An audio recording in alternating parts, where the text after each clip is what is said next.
He's got clout. How do I deal with setbacks, failures, delays, defeat, or other disasters? I actually have a fairly simple way of dealing with these situations. It is actually one word to deal with all those situations. And that is good. And this is actually something that one of my guys that worked for me pointed out to me. He would call me up or pull me aside with some major problem, some issue that was going on. And he'd say, boss, we got this and that and the other thing. And I'd look at him and I'd say, good. One day he was telling me about some issue that he was having. He said, I already know what you're going to say. And I said, well, what am I going to say? He said, you're going to say good. You're going to say good. You're going to say good. You're going to say good. Good. Good. You're going to say good. You're going to say good. You're going to say good. Good. So that's what you always say. When something is wrong and going bad, you always just look at me and say, good. Good. And I said, well, yeah. And I mean it. And that is how I feel. When things are going bad, there's going to be some good that's going to come from it. Oh, mission got canceled? Good. We can focus on another one. Didn't get the new high-speed gear we wanted? Good. We can keep it simple. Didn't get promoted? Good. More time to get better. Didn't get funded? Good. We own more of the company. Didn't get the job you wanted? Good. You can get more experience and build a better resume. You're gonna say good. You're gonna say good. You're gonna say good. You're gonna say good. Good. Good. You're gonna say good. You're gonna say good. You're gonna say good. Good. Got injured. Got injured. Sprained my ankle. Good. Needed a break from training. Got tapped out. Good. It's better to tap in training than to tap out on the street.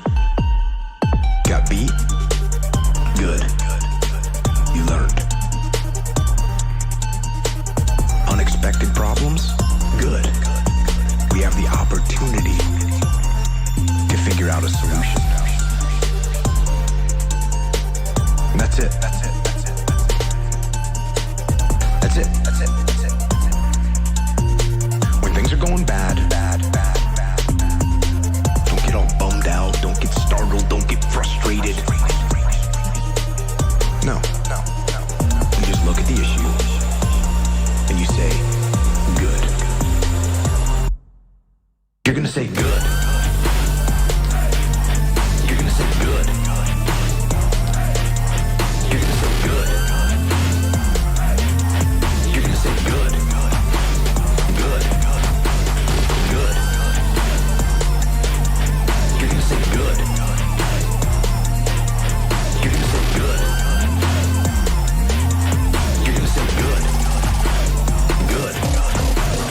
I don't mean to say something that's all cliche. I don't mean to sound like Mr. Positive. Find the positive, but do that.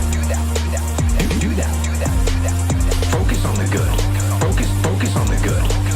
Take that issue, take that problem, take that issue, take that problem, and make it something good. Make it something good. And bring that attitude to your team. You go forward. You're going to say good. You're going to say good. You're going to say good. You're going to say good. Good. Good. You're going to say good. You're going to say good. You're going to say good. Good. And lastly, like to close this out, if you can say the word good, guess what? It means you're still alive. It means you're still breathing. And if you're still breathing, well then hell, you still got some fight left in you.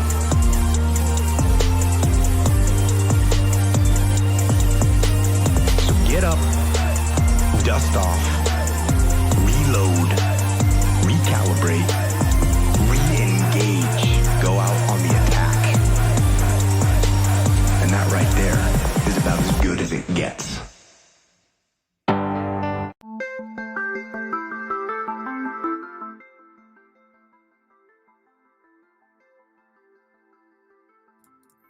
Got stopped out? Good. Market fell substantially? Good. More time to build your portfolio before it takes off to the upside. Man, it hurts. It hurts. I'll tell you what. It sucks. I mean, we had every single reason in the world to believe that it would have bounced there, but it is what it is. Learn to work with it. As of right now, I'm kind of just chilling on the sidelines. I don't have any open positions, and if I do get into one, it's probably going to be a short.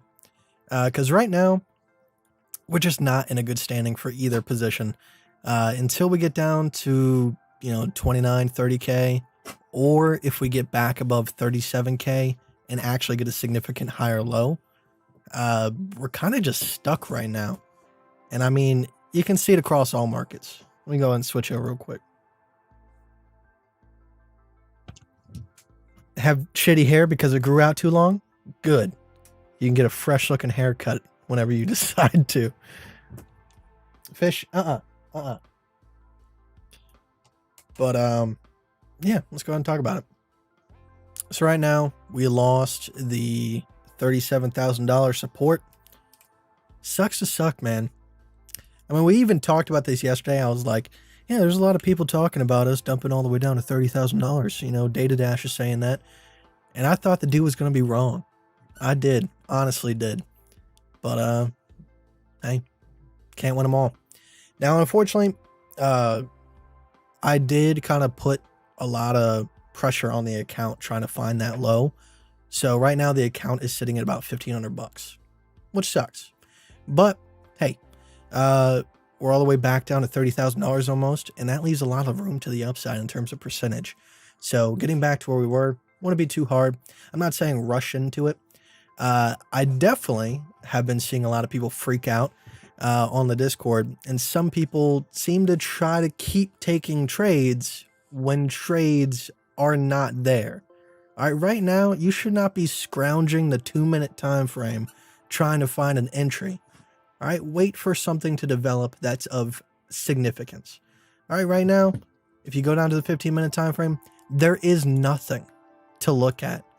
I mean, you can sit here all day and go, well, Austin, what about, what if this is an ABC that brings us all the way back up? You will be able to find a new entry once a range solidifies. Until that point, there's nothing to do. Right now, like last night was probably the best sleep I've gotten in a while because there was nothing to do. Take advantage of times like this and chillax. I know it's hard to, especially if you lost money on the way down to this point. But stop the losses. There's a time and a place to relax. Now, there was still hope. The last trade that I took was right when we were below this range because, it could have pumped back up. We were very close to that local low. But once we fell through that support, there's no turning back from that. So I'm not scrounging the small time frames looking for something. Like I said, the last trade that I got into was this right here. trying to play that smaller time frame back into this local low. But once that failed, I didn't take another trade after that. Just sitting on the sidelines. What I am doing is I'm definitely DCAing into my main macro accounts because 30K is obviously a very special support. And I know a lot of people are freaking out about, the possibility of Ukraine being invaded. We're still a little bit away from that. All right. I looked at the news a little bit despite me not liking to look at the news, but it doesn't seem like there's a major decision on that yet. And when they were having diplomatic talks, they said they would meet again next month to discuss what the further actions will be. So at least we have a month until World War III breaks out. So look at the bright side. Good. Am I right? We have another month of peace. But yeah, we'll see how that goes. Like I said, I still kind of stand in the same position. I don't think into today's day and age, it's very, very sketchy whether or not that is going to help, happen open in public. If anything, it would be a drawn out thing over time where they infiltrate their government, and then they make them want to go back to Russia. I don't think there would be a full on invasion, but that's the best hope. Am I right? I mean, I don't know about you, but I'm definitely not hoping for an all out war. That sucks for everybody involved. Dog is in pain. Good? No, that's one situation where it's not good. What do you mean dog's in pain?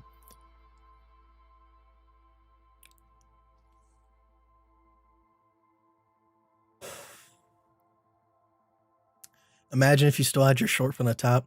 We don't like to imagine things like that around here. It sucks, man. It definitely does suck. But hey, it is what it is. Like I said, this leaves a lot more potential to the upside. If we would have taken off from here and got up to the all-time high, that would have been 74%. But all the way from down here, that gives an almost an extra 70% to the upside. So we'll see how it goes. Like I said, I'm not in a rush for anything. I'm not trying to make back the money that I lost immediately. In the last trade that I did take, I took it with a lot less risk in terms of using, I think, 2.5% still, but upping my stop loss most definitely, giving it some more breathing room.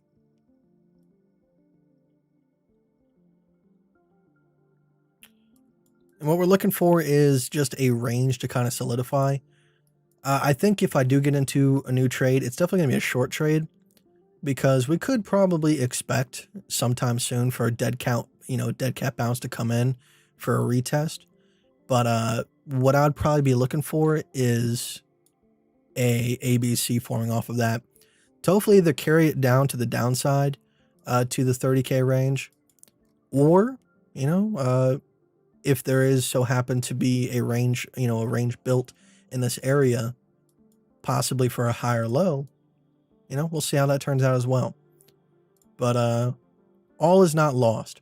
Until we lose 30K, 29, 28K, we're really not looking for anything major more. There is still room to the downside, most definitely. Like I said, as long as we're below this local low of 37,400, we can pretty much still free fall all the way down to 29K pretty easily. It's not that hard for price action to do. So, like I said, I wouldn't be trying to take every single long trade that comes your way, especially right now.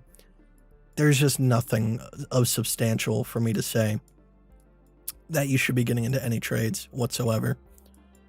I mean, you do what you do. It's your portfolio. But right now, like I said, on the sidelines, just been watching TV with my sister. And like I said, last night was some of the best sleep I've gotten in quite a while. I woke up like in a daze and I checked the Discord and people were like, say something. What's going on? And I'm like, I'm not ignoring you guys. I just got some really good sleep. You should just not be stressing out. Like I said, that's why I played the song in the beginning. There's always an upside to stuff like this. Better positions can be made, more time to build your portfolios, more time to spot into your main accounts instead of your leverage trading accounts. Just take it as it goes. And in terms of the US 100, we are sitting at a local low right now. So this is a potential bounce point, most definitely. Now, just because the US 100 might bounce doesn't necessarily mean that Bitcoin will bounce immediately. But if we do happen to lose this region on the US 100, definitely be looking for 12,900 and then 12,200 is the next possible. But we're still sitting in that ABC structure, so we'll see how it works itself out.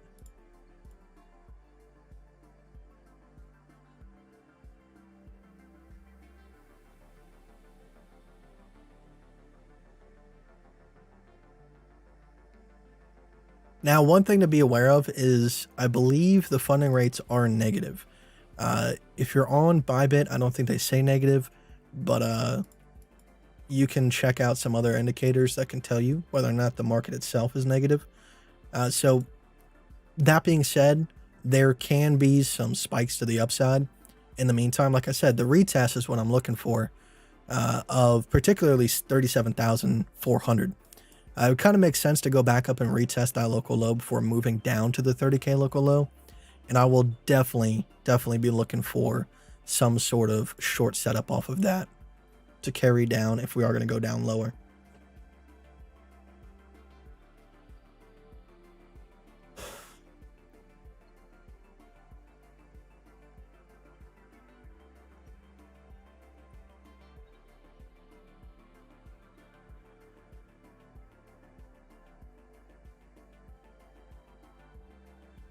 Hey Kite, I noticed you talked about hedging in your last few videos. Could you explain what hedging is and how you do it? So basically all it is like up here, for example. Let's say that you caught a short position from this ABC. All right, which we did. And then we have a ABC to the downside. Instead of just closing out your original short, which I did, I closed out the original short and then went long from here and then went short from here. If you're unsure or like have any hesitation on what the market is going to do at all right? Because there's different ways to hedge. There's no perfect way to hedge. All right, either way, you're going to either one, probably miss out on some money, or two, get lucky.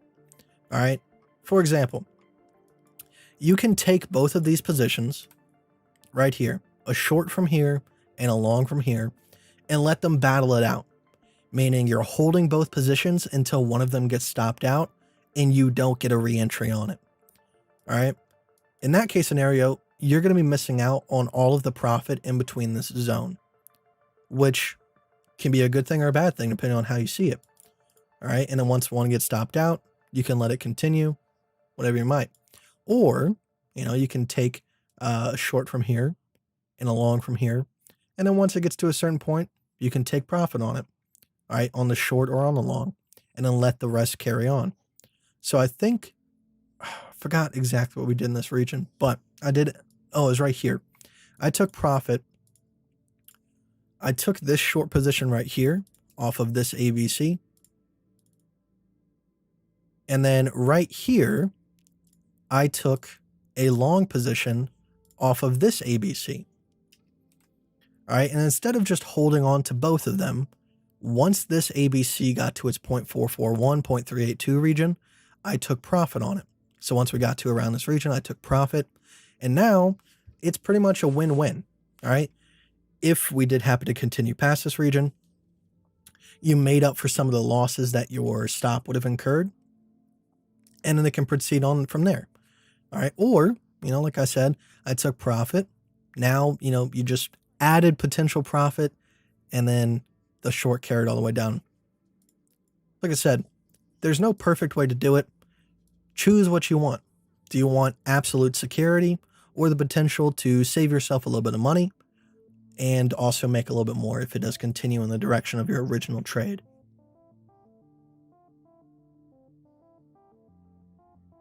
So like on a macro scale, if you're playing hedges, this would be another scenario.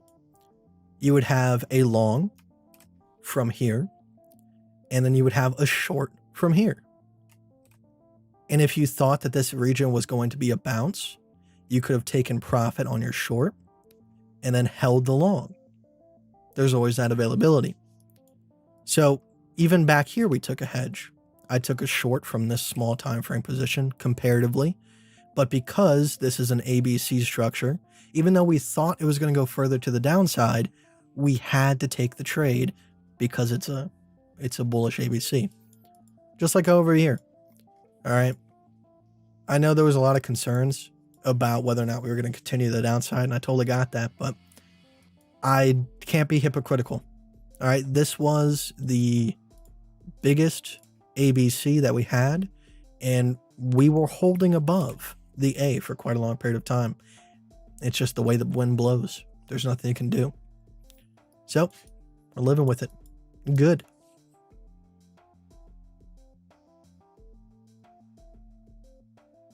Like I said, right now the account is sitting at about $1,500, and it sucks, man. It definitely does suck. But hey, you know, I still got money in the account. We're not down to zero. Definitely not as bad as we were when we were playing those short-term time frames on sushi when we were out the gate. Still got plenty of liquidity to play with. Like I said, the best that we can hope for is that before we move back to the upside, we range. Kind of like what we did over here. There'll be plenty of time to make some nice scalps back and forth. Well, I guess you can call those scalps, but they're more swings comparatively to what we're used to playing.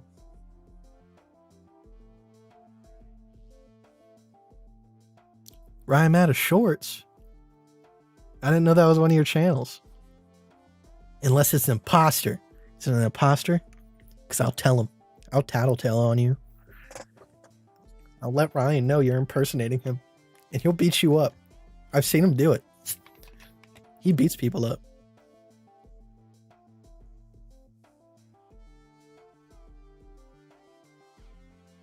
Yeah, Ryan hit me up the other day. Yesterday, I believe. And we kind of want to get started like a weekly thing. I come on his channel every Thursday. Don't quite know what we're going to talk about, to be honest with you guys, because if you guys know me at all, I don't really keep up with, you know, all the thousands of different altcoins and stuff. I just focus on day-to-day charts, what looks good, what doesn't look good. And so I don't know how it's going to work out, but I don't know. I figured it'd be good. Just talk crypto. Give me your lunch money.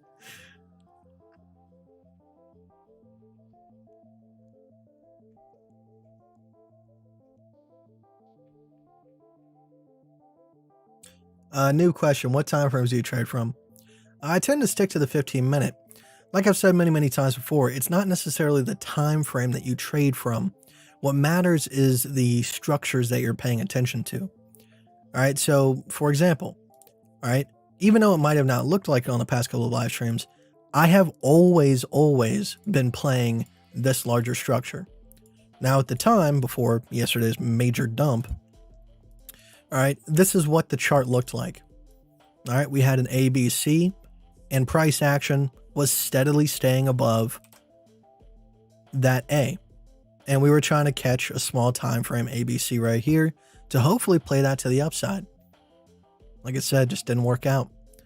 But you saw me on the 15-minute, you might see me on the 5-minute, playing the smaller time frames, but it is always in conjunction with the largest trend. And right there, like, believe it or not, I know a lot of people go, well, obviously not. That was actually one of the biggest areas where we possibly could have turned around and put in a higher low. Just so happens we didn't. And you can see the market fought. The market fought real hard in that region. The fact that we were able to drop so hard means that there was some bearish pressure the entire time. And the fact that we were able to stay above it that long.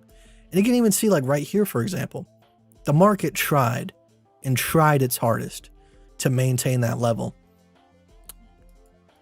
It's just the forces that be, call it market manipulation, whatever you want to call it. It's just the way the wind blows. That's what we were talking about last live stream. there's absolutely nothing you can do. All right. I know like the feeling, and I see it in the chat all the time. In terms of my Discord, I see a couple people always go, I should have taken my profits here. I should have done this. I should have done that. I should have just been taking small profits every time it bumped up. You're not a future teller, it feels like it after everything is said and done, but you're not a future teller. You don't have a crystal ball. All you can do is choose where you enter, how much you're risking, what's your stop loss, and how you feel. I know it sucks to say, but you control how you feel. And if you're not comfortable with any of those things that I just said, you need to reconfigure how you're playing the market. And I really like the message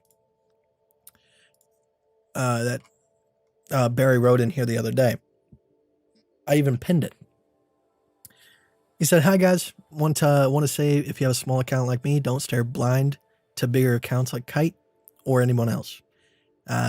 Please look at your own status. Can you trade? Yes or no?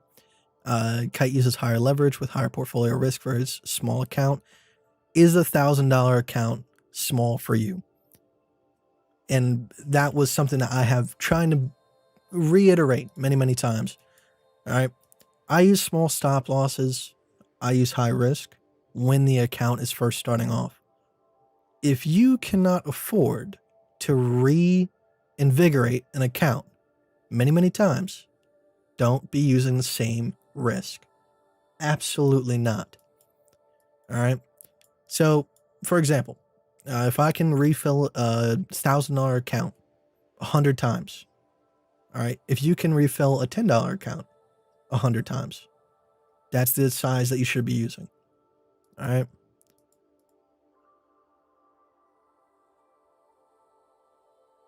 Like I said, take some time and enjoy these next couple of days.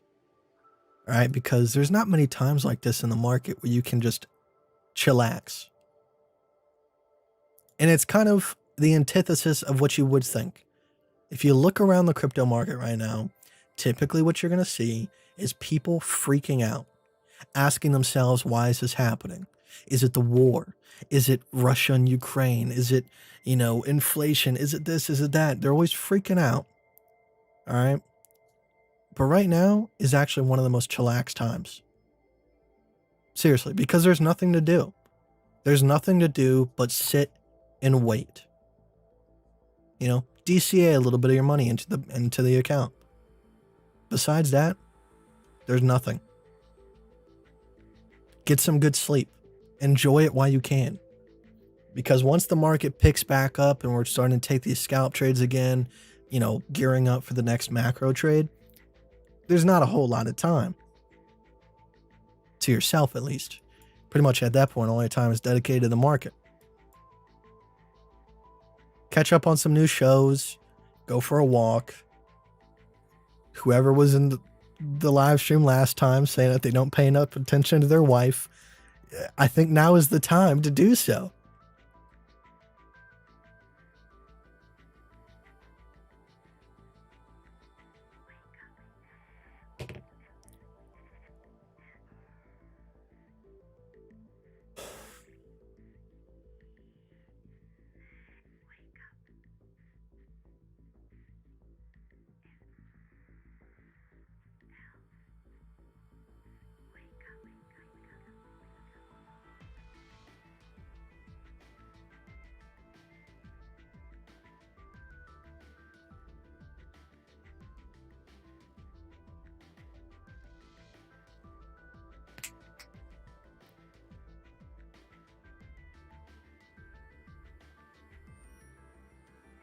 Like I said, I've just been catching up on Peaky Blinders.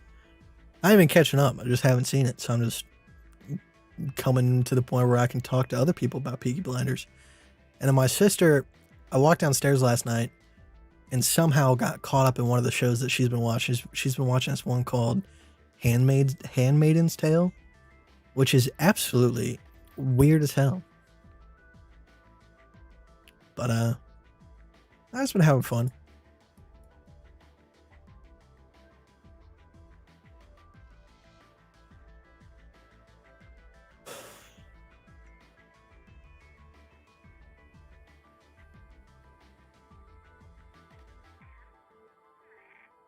I got a text from Ryan.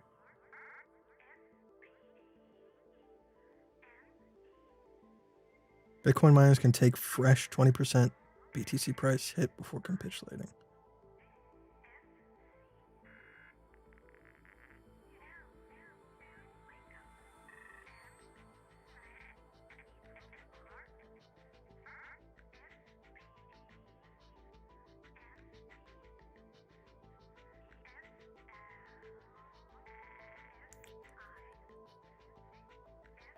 Like, I have no doubt that miners have a certain point to sell.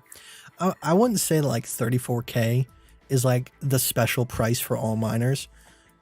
You got to think it just happens over time. So, you know, if we lose, 39K, miners sell off a little bit. If we lose 37, they sell off some more. I would say probably the next major price that anybody would be selling off would be if we get below, 28.8. That's when I would think the market would definitely have a massive dump.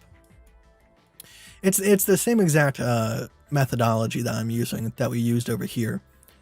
We talked about, if we couldn't hold above 50K, we would jump down to 43.2. If we couldn't hold 43.2, there was no other support until 29. And at that point, people were calling me crazy. And lo and behold, we did it.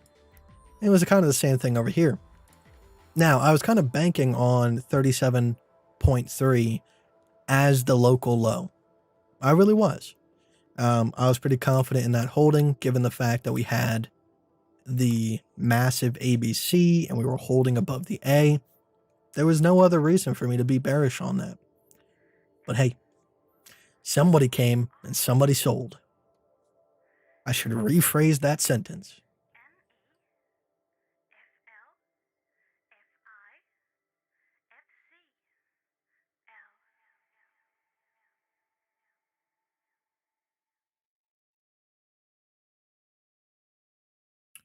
Why did price stop at 34K? No, there's no local lows telling us that this would have been a magical price. And I mean, from a macro scale, we haven't stopped at 34K. If anything, what I would probably be expecting is that this is a temporary, maybe a try to go retest. Either one, we could get back above the 37.3K support and hold. That is in the cards. But as of right now, I would be assuming that if we do get back up to that region, look for a bearish ABC. Right, because that could be a means to make some of your money back. Like I said, on the smaller time frames right now, I wouldn't be trying to trade anything. But if we do happen to have a try to the upside, maybe we get rejected once, and then we come back up and try for it again, and then we can go ahead and short that. We just have to see how it goes.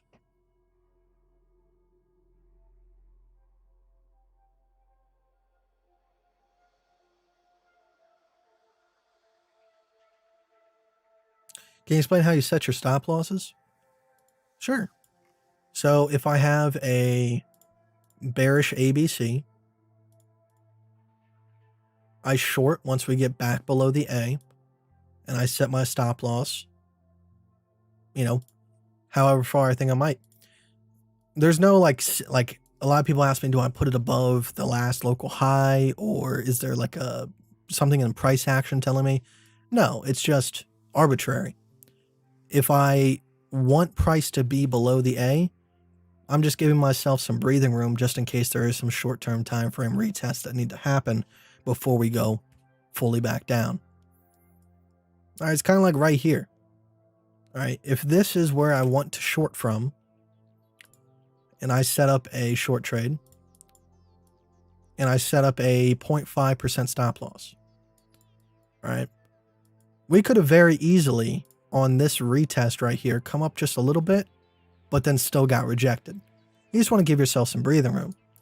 And like I said before, depending on what your account is and how, conservative or risky you're being, that's going to change. All right, if you want to make more money, you have less stop loss, increase your leverage. all right, because you're amplifying what the market is really doing. And you just have to be realistic with yourself, all right? That can lead to some losses very easily. All right, my account has gone from 5,000 all the way back down to 1,500 in like the last 5 days, all right? Now, it was because I was very confident on the larger ABC working out, so I was willing to take that chance, and it failed, all right? And instead of being upset and out of control and trying to make up for all those losses, I played my cards. And unfortunately, there was a mirror behind me and somebody screwed me. All right. So, if it would have worked out, it would have been absolutely amazing. I was very, honest about what I was getting myself into. And if it would have paid off, it would have paid off large. But now we're back to where we started. Sometimes it works out like that. But the people that get really wrecked are the ones that their cards fail and they still keep doing the same thing. Right now, there is no real bullish case scenario. All right, unless for some reason we get back above 37.3 and build a higher low with a 1-2, and get back above, most importantly, 41.7, there is no bullish case scenario. That has failed. All right. Before yesterday, I had a lot of reasons to believe that we can go to the upside. We had an ABC, we were holding above 41.7. But once that fails, there is no hopium left. There's no hopium to smoke. So you just have to suck it up, deal with the losses that you incurred, get back on track. And like I said, there is a lot of hope still in terms of if we happen to come back down to the $28,000, $29,000 support. And if we do get a range going sideways like we did before, there'll be many, many opportunities to build portfolios back up. And that leaves us a lot more room to the upside for those next macro longs.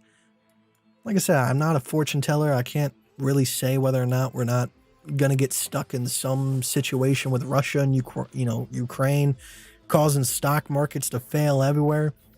If it does, it does. Ain't nothing we can stop. And I mean, I don't want to be right about what I've said in the past. In the past, I talked about, once the NASDAQ gets up to, 220, 230, I was pretty convinced that, things were going to get bad.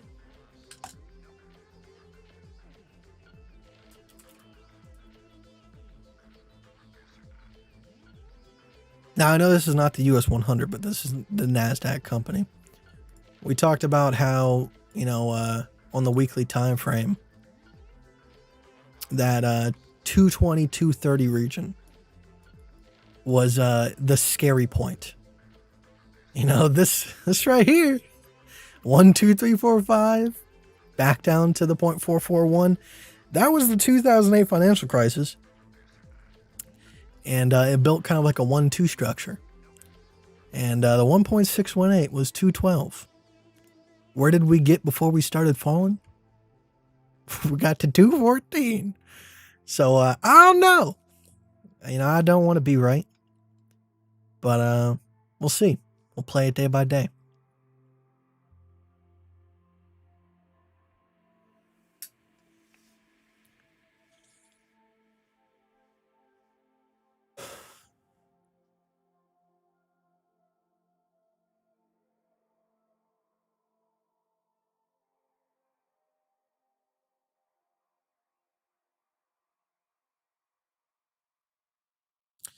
And I mean, a lot of people are saying why am I not shorting this? There's nothing on these time frames. You can be like, well, what about this one? All right. It's a very small ABC. All right. I'm looking for something a little bit larger. The last major short setup that we had could have been this one or this one, which we took that and we shorted all the way down to 41. Actually, no, I think we took profit at 42 because it was being stupid that day. But in terms on the macro scale, the last major short setup was right here. We had A, we had B, and we had C. I know it doesn't look like it, but we did put in a higher high there. And on the C wave, we put in an ABC. So I do wish I got a position from there. But hey, sucks to suck. That's why I say get your beauty sleep now. So you can have your battle boots on when the time is right.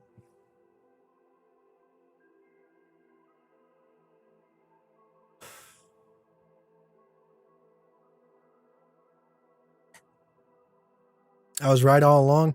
Nah, because I did change my mind at a certain point. Back when I was saying that we were going to come back down was over here. And, I did the right thing. Like I said, I was fairly confident on this failing and coming back down. But despite that, I had to take the long positions. It is what it is. The only thing that I didn't do right was, grabbing a short position from here and holding on to it so that I could have played, this and still had a backup position. You live and you learn. Good. Still have money left in your account. You learn from your mistakes and you can do better next time.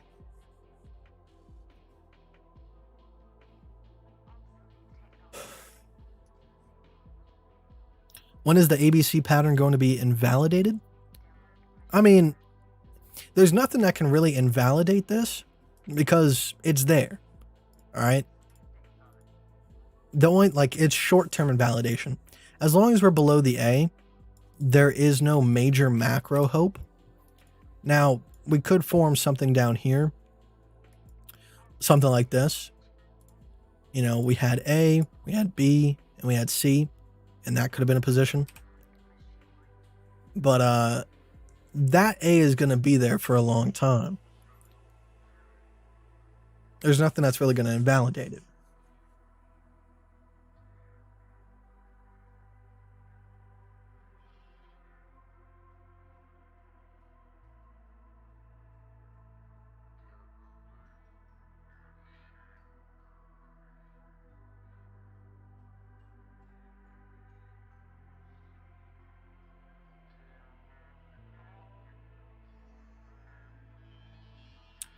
Absolutely, we can go tank to 30. Like I said, as long as we're below 37.4, 37.3, there's really nothing to catch us until around that 29.5K level.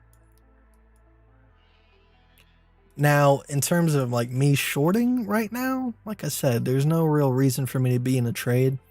Unless we get some sort of retest that forms a legitimate, ABC that we can get into, there's just nothing for me to really do. Like I said, watch some shows, meditate a little bit, get some beauty sleep, hang out with your family. Trading will be back soon. It's on a temporary break.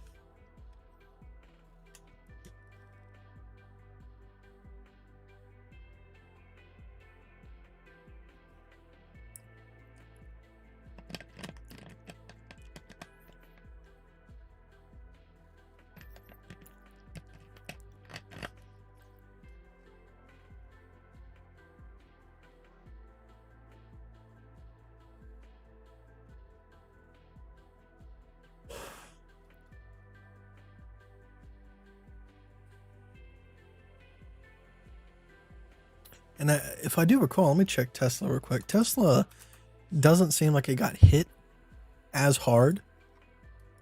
Now, it was definitely down, don't get me wrong. But, no, Tesla actually doesn't look too shabby. Now, Tesla on the macro time frames, you can see it. I know you got eyeballs. We have a little bit of an ABC going on right here. So if Tesla does get back below 923, could be potential for a little bit of a scare for Tesla investors.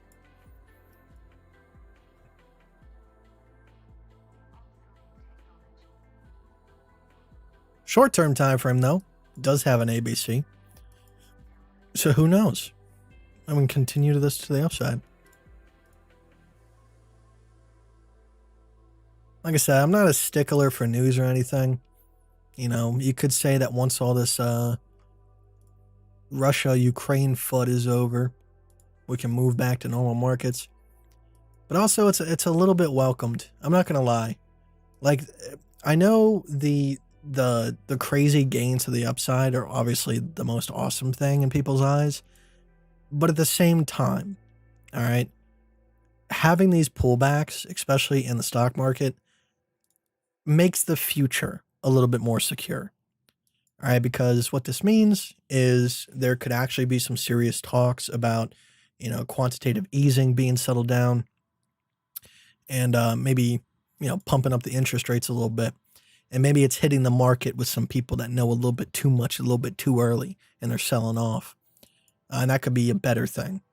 So, I mean, short term, it hurts. It really does. All right, like I said, I would have loved for that long to work out and my account been up to 50K within the next couple of weeks. But we might just have to wait a little bit. Any book you recommend on meditation? I don't know. I don't necessarily know if I recommend any books. I know Alan Watts has a book on Zen.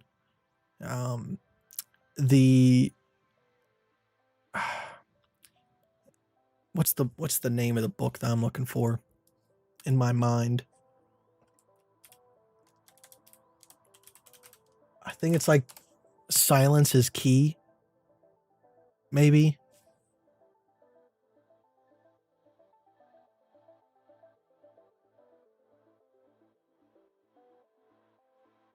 Give me one moment. I'm going to go to my Audible real quick. But meditation doesn't have to be this complicated thing that you make it. Just go on YouTube, look up Ram Dass explains meditation.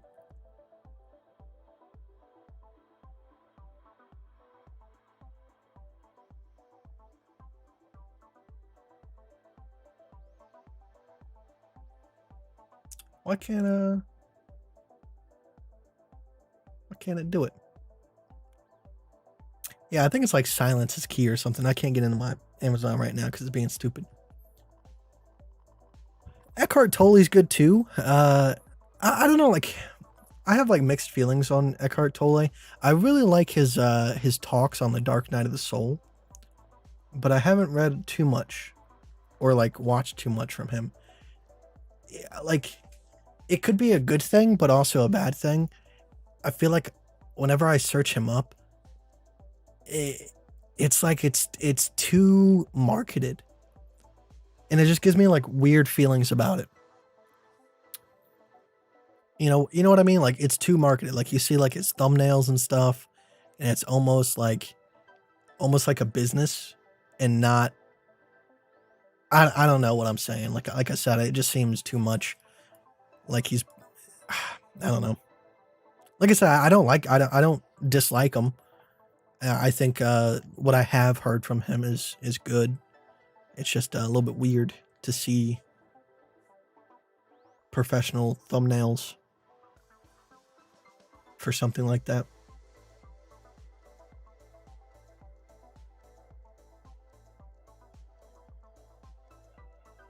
You plan to play the first touch bounce from 30K?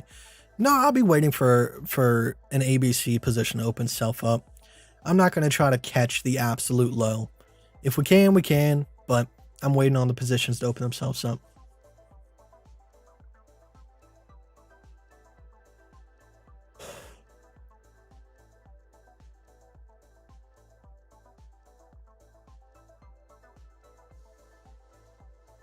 And meditation doesn't have to be, you sitting there with your eyes closed, watching your breath. You can go for a bike ride. All meditation is giving your body an objective and leaving the mind to do what it does and be a passive witness to what it does. Right? The whole point of meditation is to make someone realize that there is a distinct separation between the consciousness and the monkey brain, because the monkey brain thinks thoughts, but the thing that we fall into is that we let the river carry us with those thoughts. The whole point of meditation is to sit on the side of the river and watch it do its thing. You know, if you have a thought, watch the thought. Don't think the thought. And just see what it does. And the more you do that, the more you can catch yourself doing stupid things. That's why I think it's invaluable to trading, because trading is such a high pressure thing. If you can't, you know, be a passive witness to your own mistakes and say, hey, you shouldn't be doing this, then you're kind of setting yourself up for failure.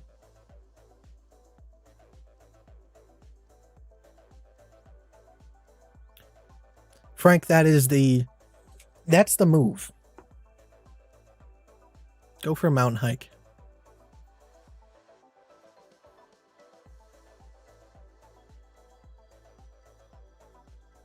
A simple reminder too, I know a lot of people kind of bank everything on leverage trading, but that should not be the case.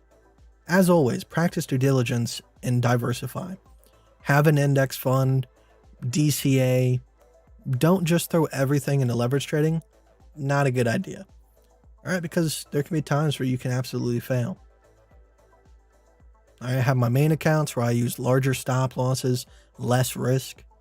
And then I have these challenge portfolios where I'm willing to go balls in.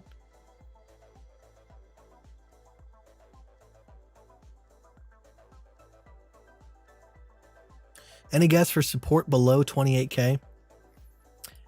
Not really, man. It's a tough sell. If we fall below 28K, yeah, that's not a good one. That's not a good idea. The best you could hope for is hoping that the last all-time high catches us. That's the only thing I would hope for. Other than that, the next local low is at 16,460, 469. And then past that point, it's 9,828.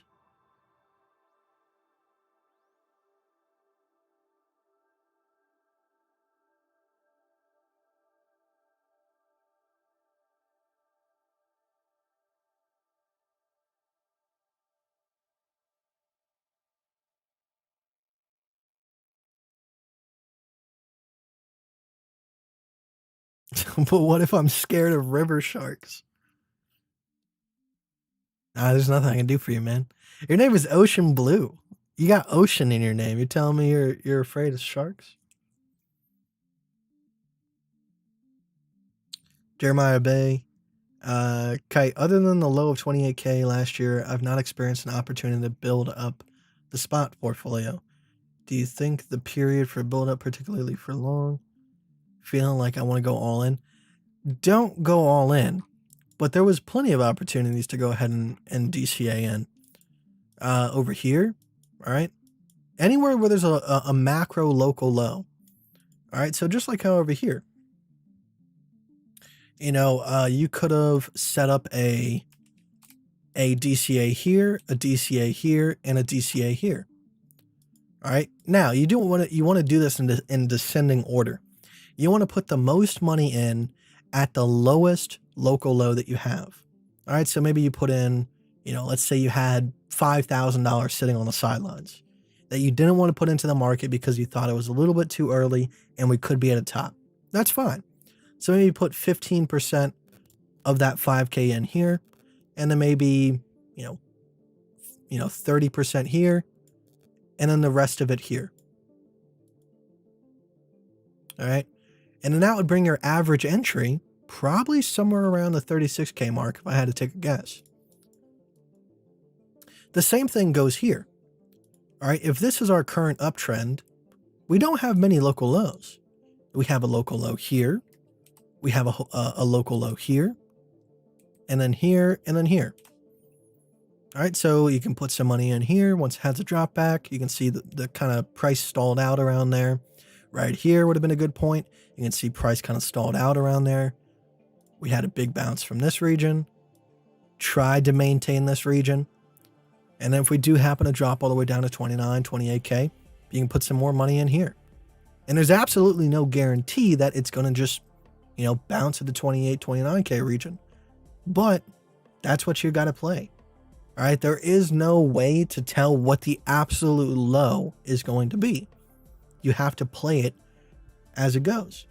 So if we drop down to 28K, your average entry might be somewhere around 35. All right, with these DCAs from over here, if your average entry was around the 37, 36K mark, back up to the all-time high, that was a 92%. So that 5K would have been up to 2K, 10K almost.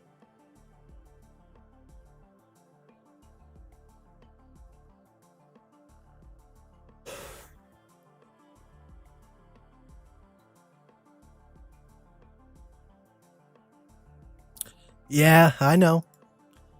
There is a massive ABC right here. Now, wouldn't that be very, very ironic that the man who talks nothing about ABCs or nothing besides ABCs is ignoring this? I get it. Like, I get that this is staring us in the face. What I am hoping for, though, is that this right here is all 1A. Right here. And we're going down into a B, and we have one more C. That's what I'm hoping for. But we will see.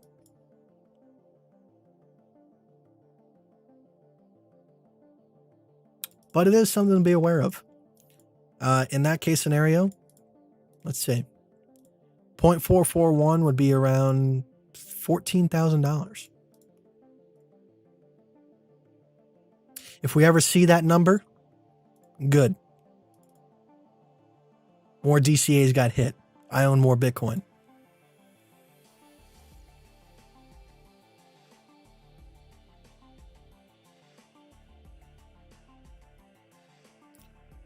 Good. Maybe my taxes for next year won't be so gosh darn expensive.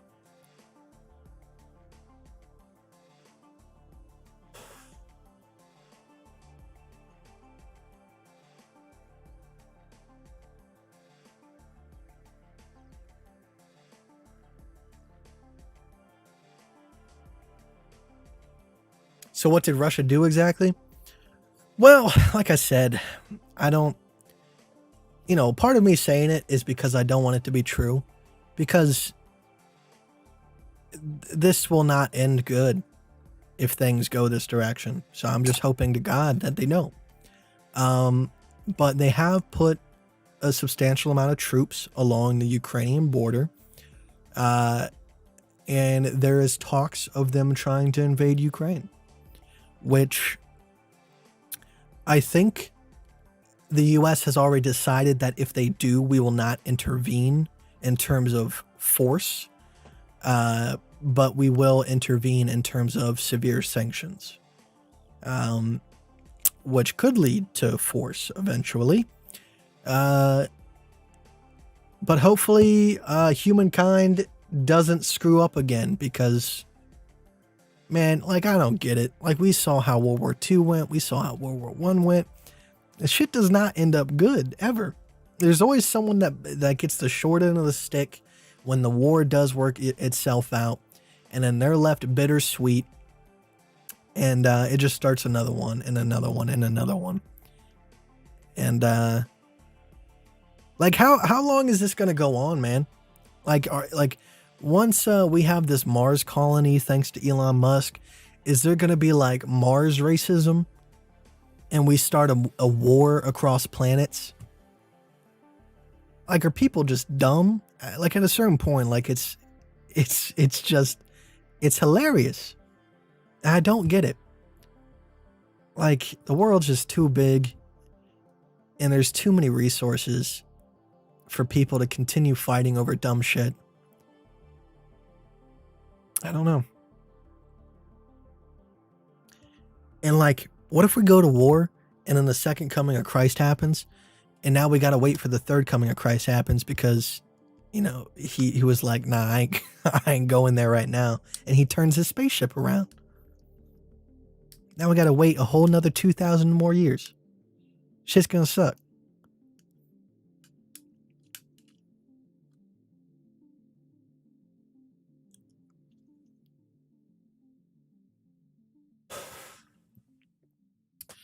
Now, what I hope happens, like if we do happen to get ourselves into another predicament that ends in tragedy, hopefully Elon Musk does finish his work with Neuralink. And I think the only thing that can prevent wars is to not have history class, but have the memories of people who fought in those wars given to people. And like that, like I know that's a screwed up thing to have to force people that have never been in a war to pretty much live through it. But I think the only thing that can stop a war is to feel like you've already gone through one. I mean, I think that would be the only thing. If you can feel the tragedy firsthand, you won't want to go through it. Like at some point, you gotta ask yourself, like, when do like people like us say no? And it, like, I know it sounds like a, like a stupid thing from like the 60s when the Vietnam War was happening. I just sound like one of those idiot kids that just don't know anything. But like, when do people just stop saying yes to these people in suits that want to use us as human shields?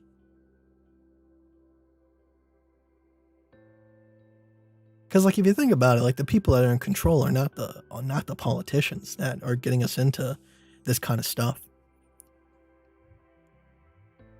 The people in control are the people that are going along with it blindly, either convinced that it's the right thing or whatever.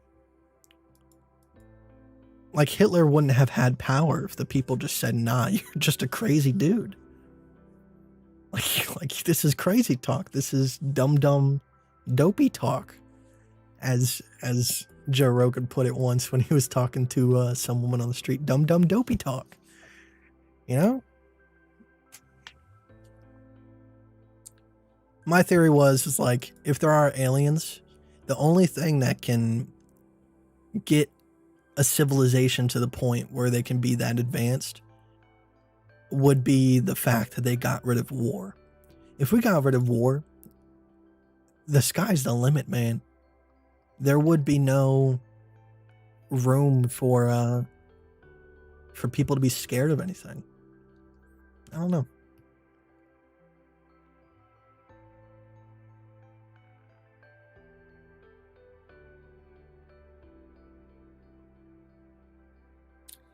But, it's all for blood and treasure, am I right?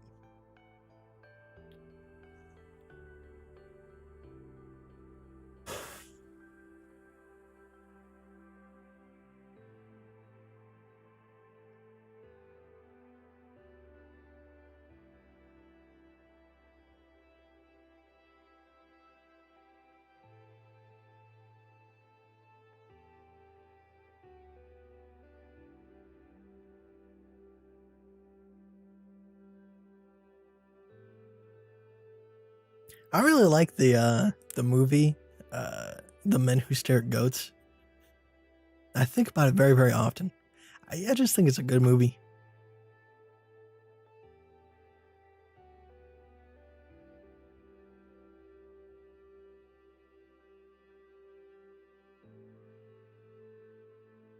Well, I mean, the reason why people are addicted to hate and addicted to, anger is because they are almost like they're almost identical to love. Like they are the antithesis. Like if you can't get love or give love because like some emotional blockage, the closest thing that you have to it is hate and anger. It's almost like a kid, that is neglected. Like they just want love, but they can't get it. So the only way they can kind of like make up for it is by, being angry and bullying the people around them.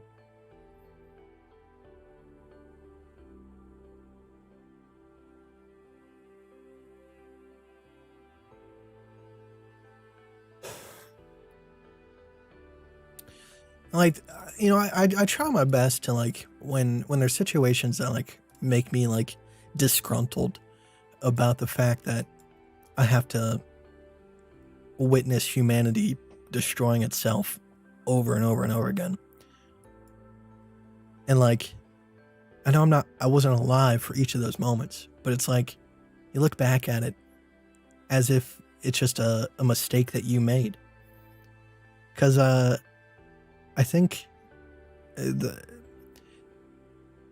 if you look at, like, humanity as like a collective consciousness, it's almost like the entirety of the world is going through the dark night of the soul, where there's anger and despair, and you just don't quite get it yet.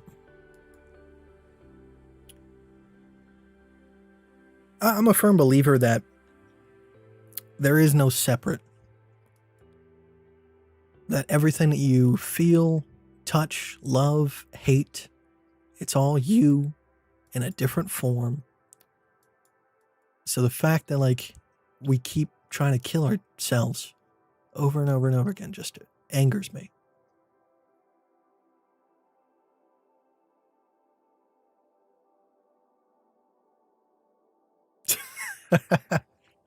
On the flip hand, Slim Shady's going to be at the Super Bowl this year.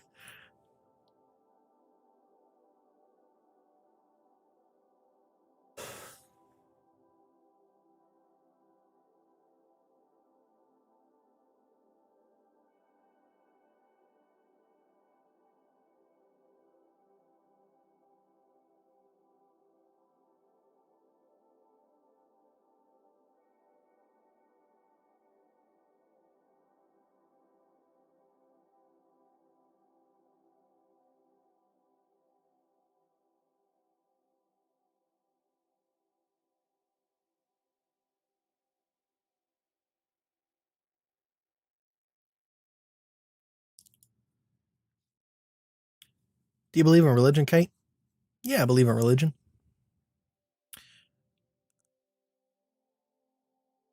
Like, if you would ask me, like, do I adhere to one religion? I would say no. I like to think that every religion is a piece of a puzzle, and they all have different ways of looking at things and talking about things and representing things that are useful in their own way.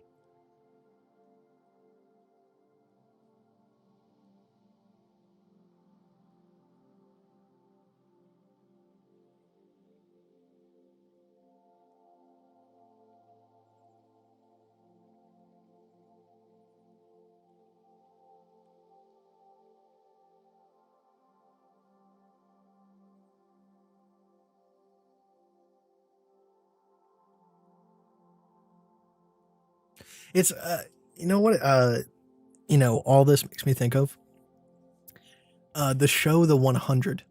It was a really crappy show that was like 9 seasons long, and I started watching it, and I was like, oh, this is a really cool show.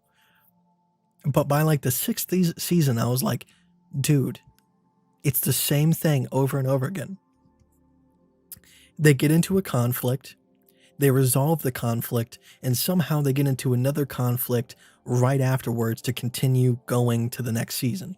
I was like, this is getting very repetitive, but I was like, oh, I see it. I was like, this is just a commentary on humanity, because that's all we're doing. We get into a conflict, we resolve the conflict, we have a moment of peace right afterwards, and then we get into another one to continue the seasons. And then at the end, it was all like a gigantic test.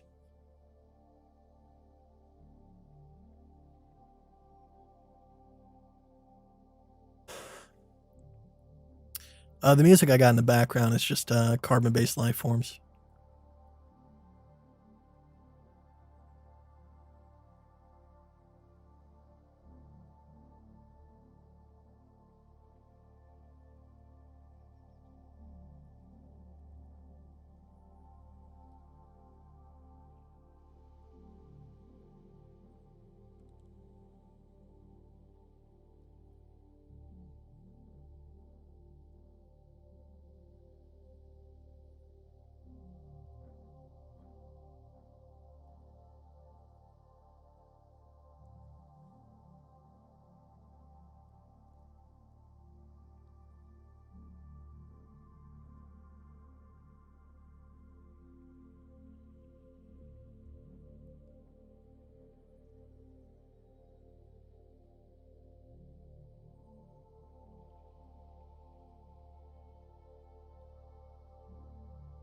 Yeah, The Walking Dead is pretty similar. Kind of why I stopped watching it. It was just like, and like I get it. Like it would be a pretty boring show if like, it all worked out and like they just lived in peace. But at the same time, I don't know. Like humanity, real life does not have to be the 100 or The Walking Dead. Like we could just chill. Like someone asked me, they were like, Austin, if you were like supreme dictator of the world, like what would be the first thing that you would do? And I said the first thing I would do is halt production of new things. Just to like, take some time to like witness how far we've actually come in like the last 60 years. And just like, just chillax for a second. Just take a moment to breathe. We don't have to make the new iPhone right away. Because it's this like, it seems like it's only getting worse. We just have to keep going. It has to speed up. We need new iPhone every 6 months. We need a new Xbox every 6 months. New. Don't get me wrong. And like I'm a part of that society too. I love new things. I love when things are faster. But at the same time, can we just chillax?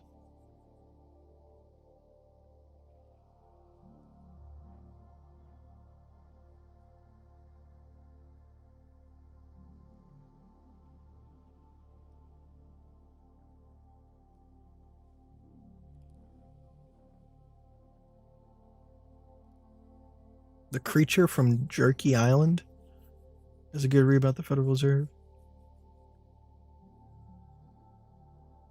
You think it's a bad idea? Well, that was my best shot.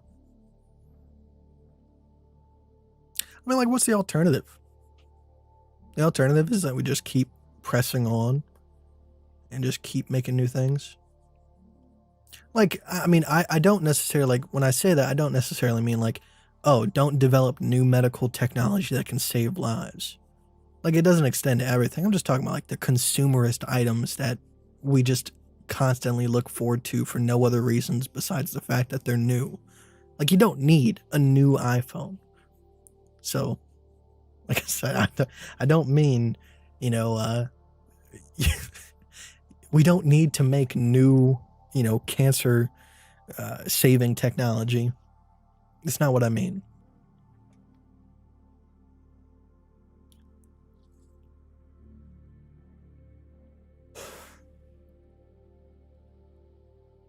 Awesome. What are some of the ways that you remain optimistic in these relatively dark times? You just think of the positives. Like I said, we can DCAN, because I'm sure there's plenty of people that missed the boat on this rise to the top right here. So there's plenty of time. And like I said, hopefully we do get stuck in some sort of range like this. Whether or not that range breaks out to the upside or to the downside, the simple fact that we could possibly have time to scalp and build our portfolios, whether or not it goes to the up or to the down.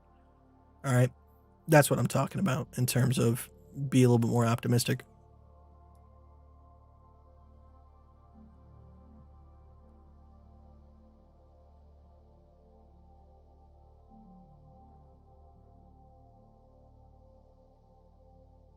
And like when I brought that idea up to one of my friends, he was like, but what about like new TV shows? And I'm like, dude, there is probably like, 100 years worth of film material that you have not seen. Go watch Rain Man, my dude. Like, there's so many good films that you have not seen because you're always worried about the new season of your particular TV show that was made in 2016. Go watch, go watch Charmed from like 2007. All right. Have fun with that. Plenty of seasons. There's plenty of stuff to watch,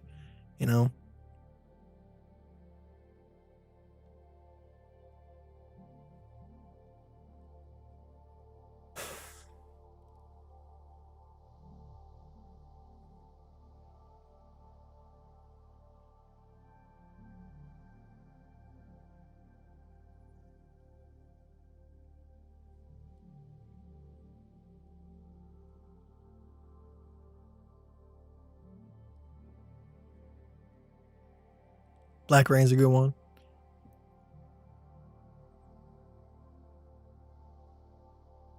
There's so many books. There's so much material. The fact that anybody goes without entertainment blows my mind.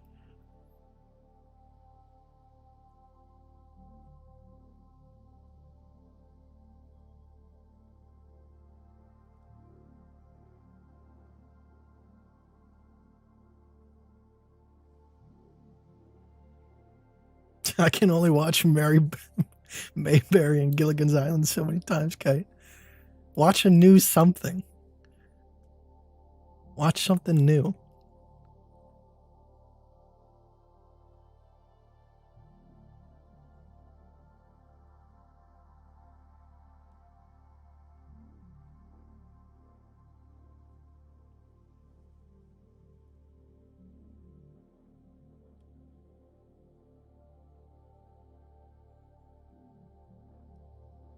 I really don't know what the answer is.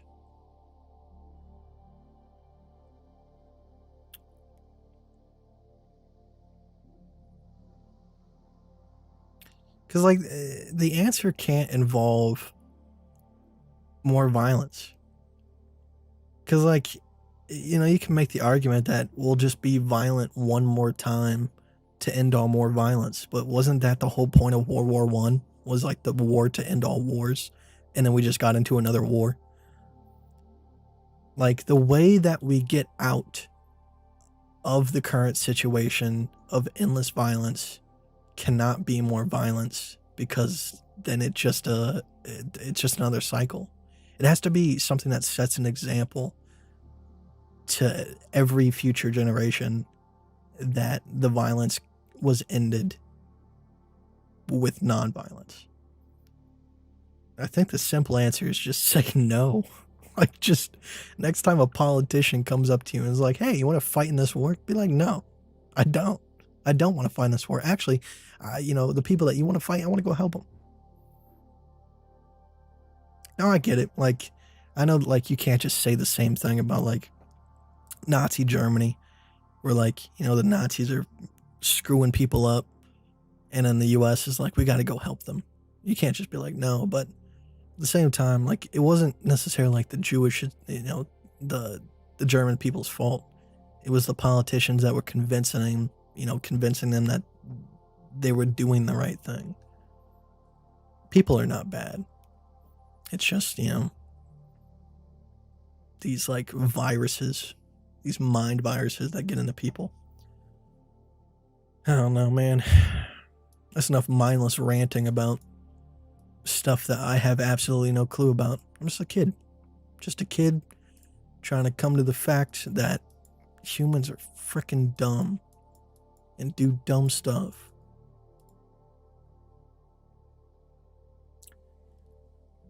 Can you draw a parallel channel on the weekly chart? Parallel channel. You talking about, like, right here?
I've tried clicker training with fish. The last thing that we've been working on is, like, I've been leaving the room, and if he stays quiet for, like, you know, 2 minutes, I'll come back in, click it, give him a treat. You know, and then I'll kind of extend the time as time goes on.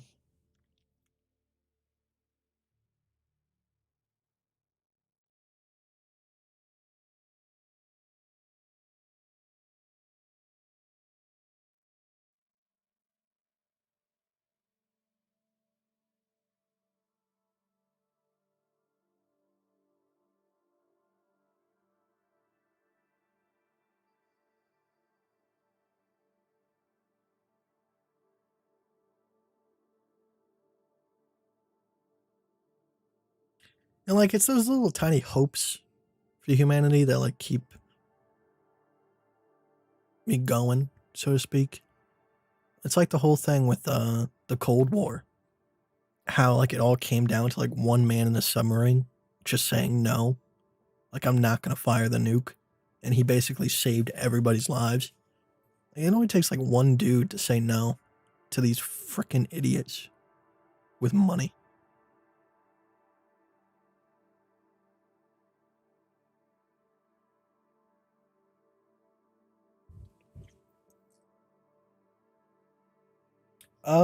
I like Irishman rings a bell, but I don't think like I've seen it in terms of like paid attention.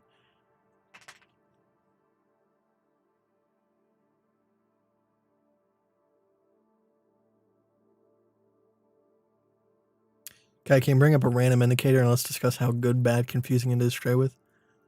Maybe next time. I'm going to be hopping off here pretty soon. I just wanted to hop on, give you guys some words of encouragement, let you guys know that I am also in the same boat. Challenge account, not sitting pretty. Like I said, I mean, it's not doomsday. You know, we're not like severely in the negative. And just let you guys know, don't freak the frick out. All right, like I said, get some beauty sleep. Don't worry about the market right now. Let the market shape up. Let it give us some nice setups that are actually worth taking. Because right now there is nothing. All right, don't stress yourself out on these smaller time frames getting chopped up while we're trying to decide on which direction to go. Whether it's a retest or further down, who knows? Just let the market figure itself out. Wait for the setups to form. Let the ranges form. We'll make some nice scalps, get the account nice and juicy before whether or not we need to make a big short or a big long.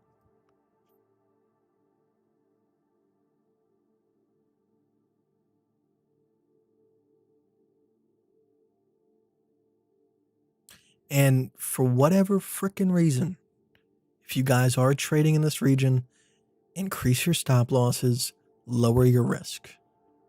Because you're probably going to lose, but make sure that whatever you are losing is not anything substantial.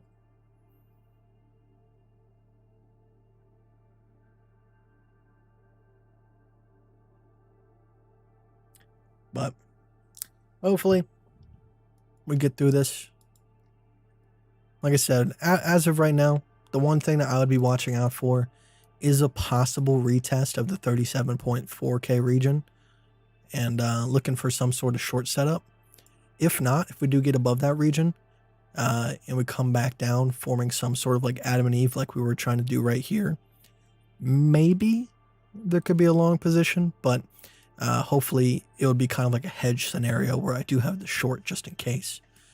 But yeah, that's all I wanted to do. I want to go back downstairs and spend some more time with family.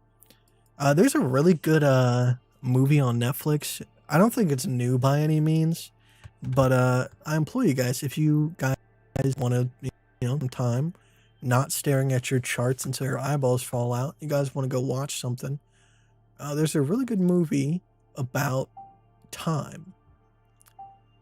Basically, the premise is this guy, he always puts stuff off until later, gets cursed by his own words, a lesbian witch, and like every 15 minutes his life fast forwards a year. Oh, come on. Shoot. Because I just watched it, it's not in my continue to watch anymore. So I don't know. You gotta be kidding me. I don't know what it was called. Give me a second while I try to find it. Is there like a history on Netflix that I can go to?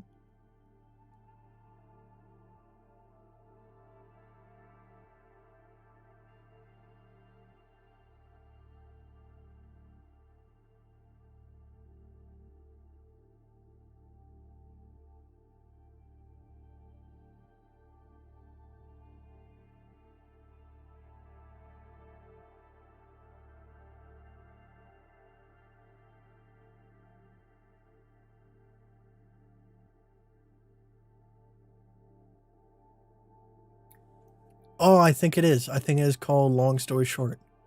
Let me just look it up real quick, just to make sure.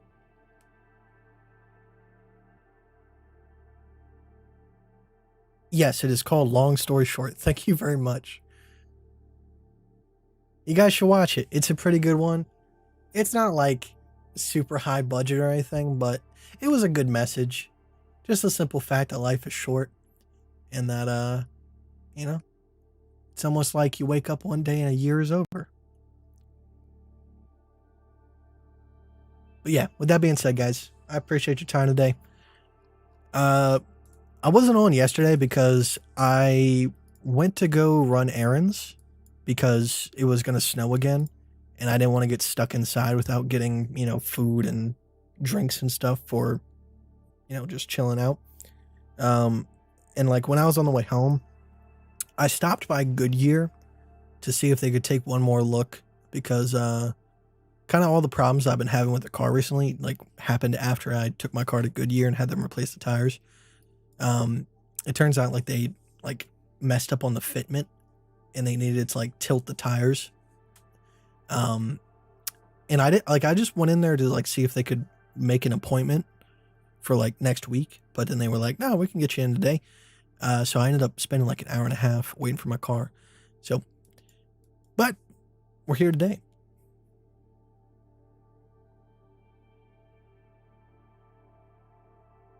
Biggest risk to crypto is power outages. Yeah, but like that would have to be like a worldwide power outage. And like, I don't know what the odds of that happening are. Unless we just detonated like nukes in the atmosphere, like all over.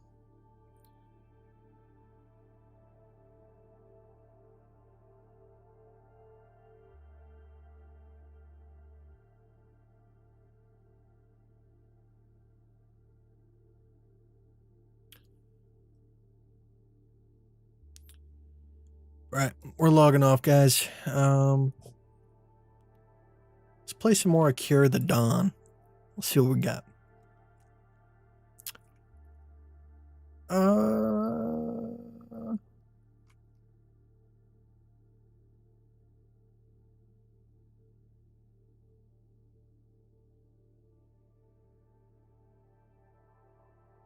I would like to play some Alan Watts, but I don't know where.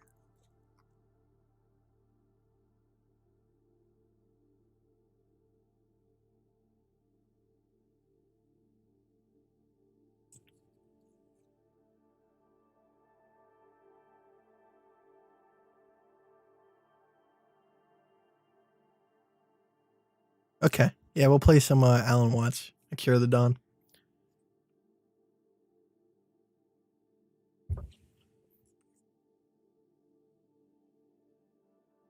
Clipper, thank you very much, man. I appreciate it.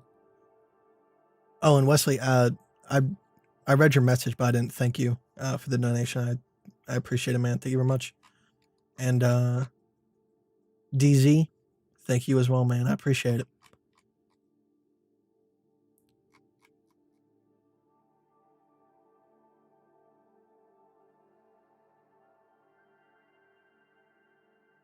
Jeremiah, see you next time, man. I'll probably be back on Monday around 1 p.m. Streamed a little bit late today just because I was downstairs watching TV and stuff. But like I said, I'm going to try my best to adhere to Monday, Wednesday, Friday as best as I can and be a little bit more consistent around the streaming schedule. I mean, like, obviously for you guys, but I think for mostly me, because one of the things I've been struggling with recently is not even just recently, I mean, just pretty much my entire life, is just not having a schedule for anything. Because, I mean, like, I think what the happiest I've ever been was when I was, in school or like working at like a medial job. Not because like the job or school brought me happiness, but like, I don't know, I had something to look forward to.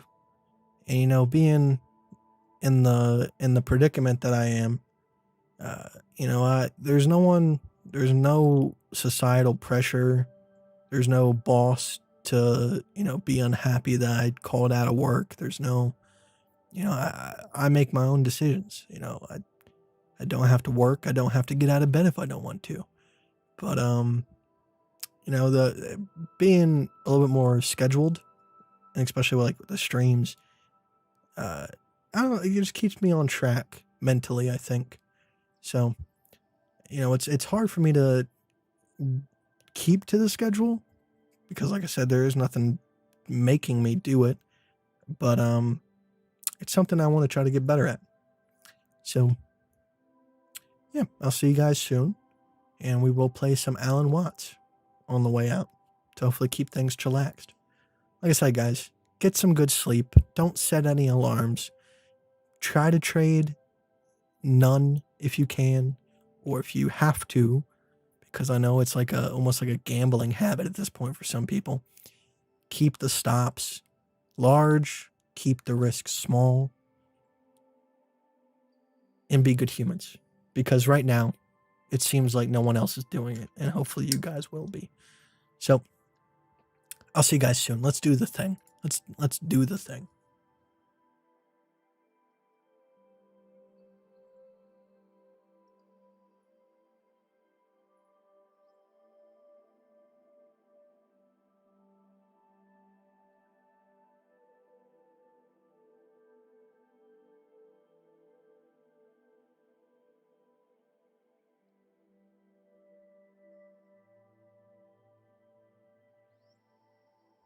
Bye.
The title of these talks that I'm giving here is Mind Over Mind.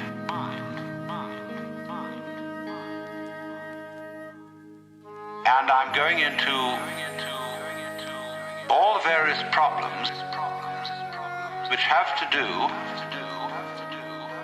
with the control of the mind. And so I might introduce what I'm going to say by saying it from different points of view. For example, if you're interested in communications, it will be the problem of feedback. Or if I may put it in theological terms, how does man follow the will of God if the will of man is perverse? The theologians say, you cannot do this without having divine grace, or the power to follow the will of God. How then do you get grace? Why is grace given to some and not to others? If I cannot follow the will of God by my own effort because my will is selfish, how will my will, which is selfish, be transformed into an unselfish will? If I cannot do it, because I am already the selfish will, then grace must do it. Then grace must do it. If grace has not already done it, why not? Because I didn't accept it. But by definition, I had no power to accept it because my will was selfish. Must I then become a Calvinist and say that only those people who are predestined to receive grace will be able to live the good life? The good life. Then we come back to the inadmissible position that people who live evil lives do not get grace because they are not predestined to it out of the infinite wisdom of the Godhead. Then God himself must be held responsible for their evil deeds.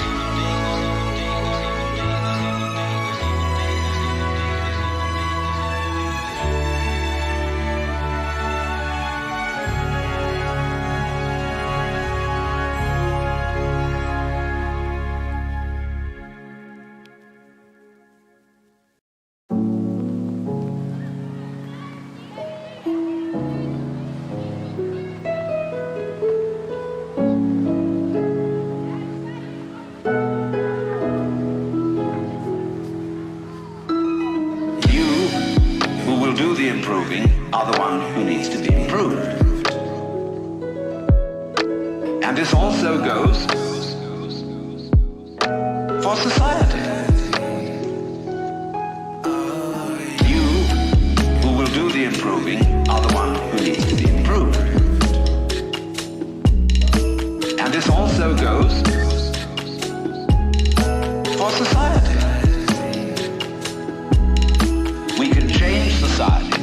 We can get enormous enthusiasm going out of the idea that there is a revolution afoot and that this revolution is going to set everything to right. Do you know a revolution that ever set anything to right?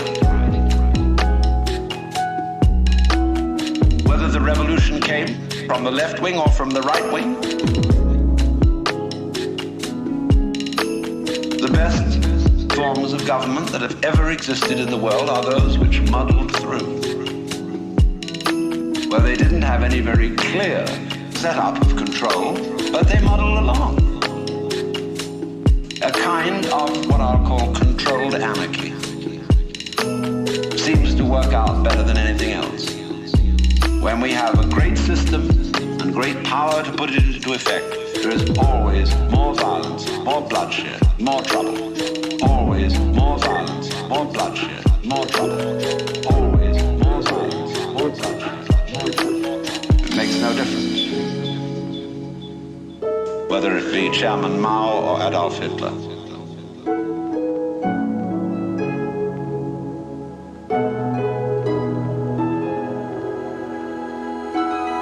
You who will do the improving are the one who needs to be improved.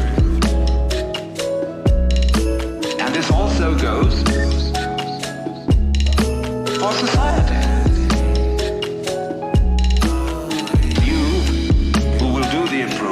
Are the one who needs to be improved.